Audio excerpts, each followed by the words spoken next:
Ever stare at your ever-growing pile of gray bodies and feel your soul slowly drift from your body? What if I told you that you can get a whole squad looking bright, vibrant, and battle ready in record time without ever touching a single bottle of speed paint? Today, we're breaking down my absolute favorite speed painting workflow, and to put it to the test, we're going to be using some incredible models sent over by Chimobo Miniatures. Go ahead and grab your brushes, and let's get painting. Now, if you want a miniature that pops visual interest right out of the gate, you're going to have to throw out the rulebook that tells you to null oil the entire thing and keep your recesses black. Black is going to act like a visual dead end. It absorbs light and flattens out your midtones, making your vibrant colors look muddy, dark, and dull, instead of the bright, punchy colors that you're going for. Instead, we're going to be setting up a rich, deep foundation using purple as our primary shadow tone. Purple is a chromatic shadow. It's deep enough to create instant contrast, but because it still carries color, it keeps the overall palette luminous and punchy. While our purple is still wet on the model, we aren't going to be waiting around for it to dry. We immediately want to load up our brush with a royal blue.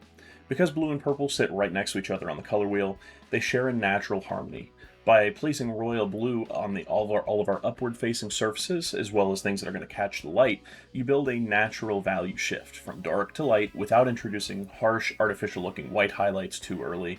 And instead of doing black to white, you still have this vibrant and punchy undertone. Wet on wet paint allows the two acrylic paints to mix right on the surface before they skin over.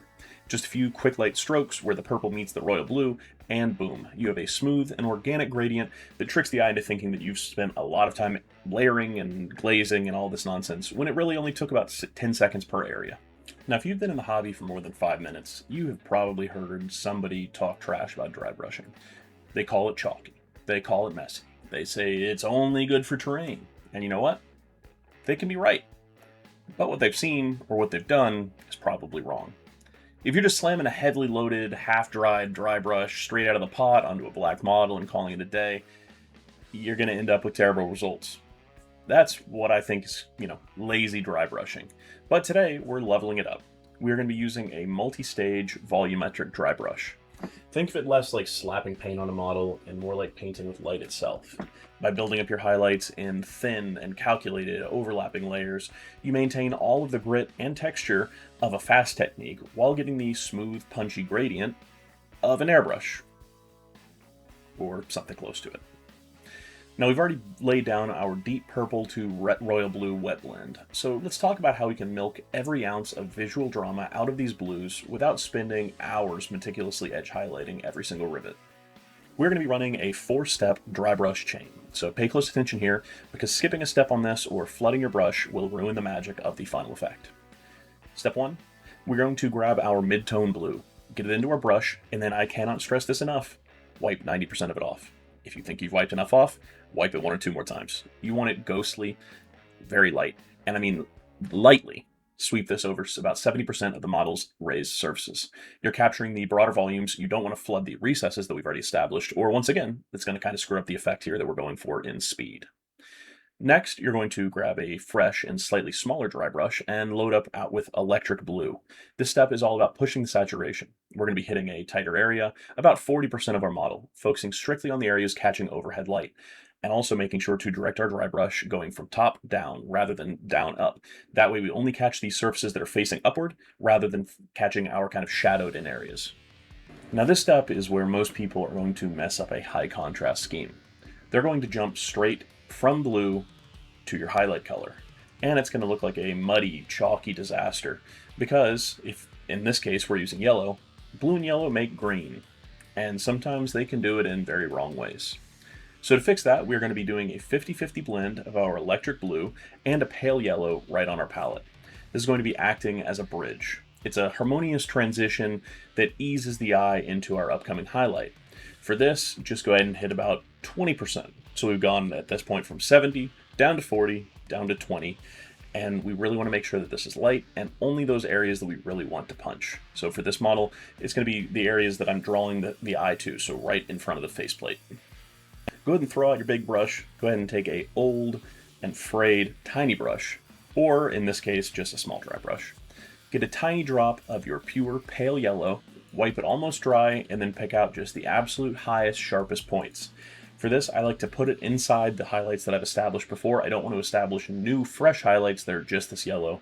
I want to go into that kind of mint green color that I had just established in the last step. And for this, I want to hit the tops of the weapons, I want to hit his cloak here, and then, yeah, there you have it. Boom. Instant brilliance. Let's put my art teacher theory cap on for a second and talk about why this works and how you can use it with other paint schemes. For this, it's going to come down to simultaneous contrast and temperature shifting.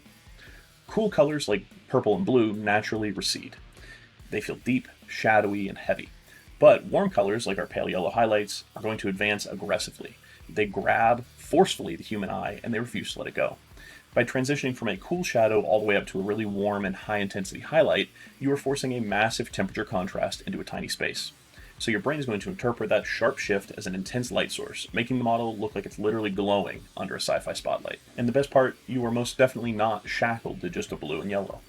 You want an alien or a swamp theme? Start with a deep forest green, dry brush up through a vibrant lime green, bridge it with a green-orange mix, and then hit your micro highlights with a sharp and punchy pale orange. Are you running, some grimdark plasma or a warp energy army like I've done with my word bearers? Swap it for deep magenta shadows, punch up through violet, transition with a hot pink mix, and then finish with a blazing white yellow. The rule is simple: dark to light, cool to warm, and never ever skip your bridge mix.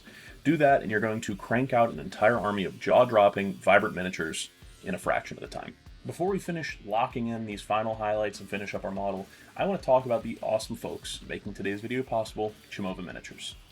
Chimova specializes in premium original miniatures crafted by world-class independent creators, offering top-tier tabletop models for wargaming, RPGs, and collectors alike. They are genuinely committed to giving outstanding independent creators the spotlight and platform they deserve, which is definitely something I can get behind. Now, with resin models, I'm always a little bit hesitant to use them, whether it be because of strength or because of durability. So before I recommend anything to you, I gotta test it out myself. First off, the packaging for these guys is fantastic. It came in a great magnetized box, along with some additional padding inside.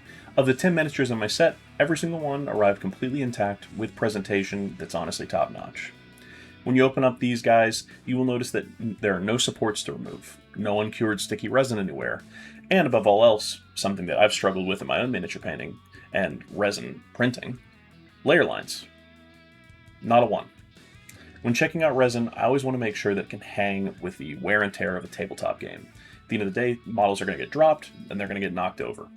While handling this guy at the desk, the super glue holding him to the base actually snapped before the resin legs did, which, to be honest, is a welcome change because I'm somewhere in the room, as well as I'm sure that everyone else that does resin printing, has a whole pile of bases with 2 feet attached and no miniature. So I figured, why stop there? We put him through a drop test from a good height, and it survived without saying broke a piece. So I tried it again from a little bit higher up. Once again, nothing. That kind of durability on detailed resin is rare, and I experienced it firsthand while painting. After everything I've seen, and after putting these sculpts right through the process with aggressive dry brushing, the incredible definition and quality easily allowed me to put my official stamp of recommendation on them. We are officially looking into a long-term partnership with Chimova, which is a massive win for the channel that will help me bring content to you guys, better content, and more frequent content. If these sculpts look like something you'd be interested in collecting, check out the link down below in the description. Use my discount code to save yourself some cash on your order while also throwing a nice little kickback towards the channel. Now, back to the painting desk. Let's finish this model up.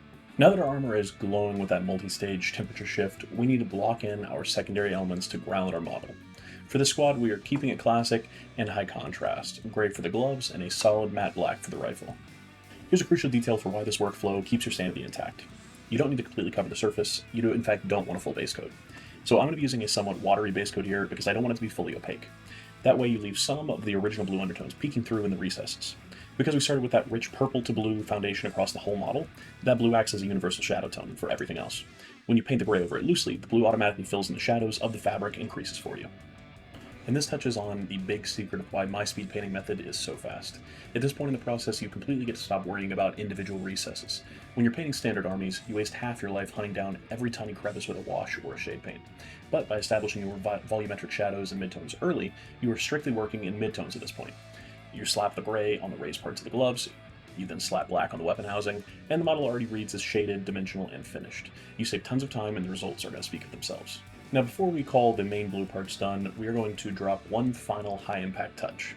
We're going to be taking a quick pass with our pure pale yellow and applying it to just a few select spots on the areas that we already established with our dry brushing. We aren't going to be re-highlighting the whole model here, Less is definitely more. By keeping it to just a handful of choice locations, we create slightly chunkier, high-intensity highlights on the exact focal points of the miniature. Because we built that smooth transition underneath, these pure yellow spots don't look chalky or out of place. Instead, they catch light from every angle, drawing the eye and completely selling the illusion of a blazing and intense sci-fi light source. So now that our secondary elements are blocked in, we need to bring them up just a touch. So for that, we're going to highlight these sections with a brush, once again utilizing our pale yellow. But here's the trick. We're going to mix it into our base tone at about a 50-50 ratio. We've already defined our absolute brightest focal points on the armor in the previous steps. If we went all the way up to pure pale yellow on the gloves and the rifle, it's going to fight for attention with the main armor, then shatter our visual hierarchy that we've already established. By dialing it back with a 50-50 mix, we get a controlled, realistic lift that still accomplishes the goal.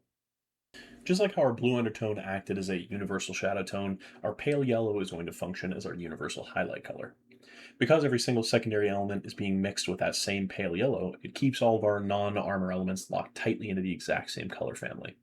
They don't look random or disconnected, they feel like they belong to the exact same physical object under the same lighting conditions. And this brings us to the final piece of the puzzle, environmental storytelling. For this squad, I'm going for the vibe of a warm, sun-baked futuristic desert. By using that pale yellow hue across our highlights, both on the blue armor and mixed into our secondary gray and black, we infuse the entire miniature with that environmental atmosphere. The model all of a sudden stops looking like a generic painted toy and starts looking like it's actively standing under this harsh, glaring sun. It's fast, it's cohesive, and it gives great results without spending a boatload of hours on a single rifle casing. So the very last part of this model before we hit the base itself is going to be the visor. This is where we can really pack a punch with contrast and officially finish off our model. Part of this speed paint method is generating intense visual interest.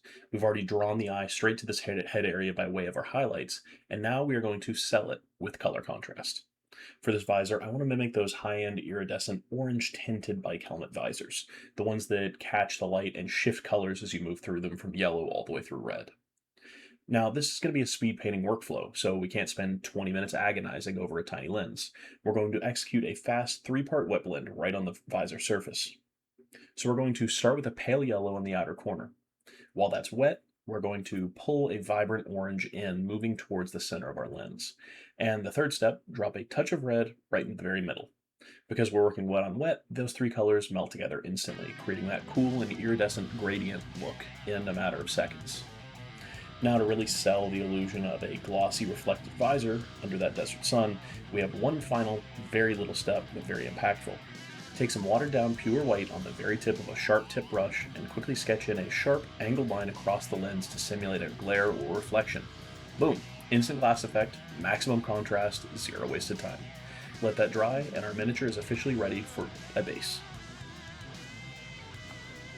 And last but not least, we get to our base. To get that rich, organic, uneven desert ground, I take a standard texture paste and slather it down. Now, I've done this a whole bunch of times with a bunch of different models, so take my word for it. To kick it up a notch, while your paste is still wet, I like to sprinkle a tiny pinch of snow effects right over the top, just kind of like little granular stuff. It's going to add random and additional granular texture and variation that standard sand pastes just don't really have on their own, giving you an instantly more natural terrain.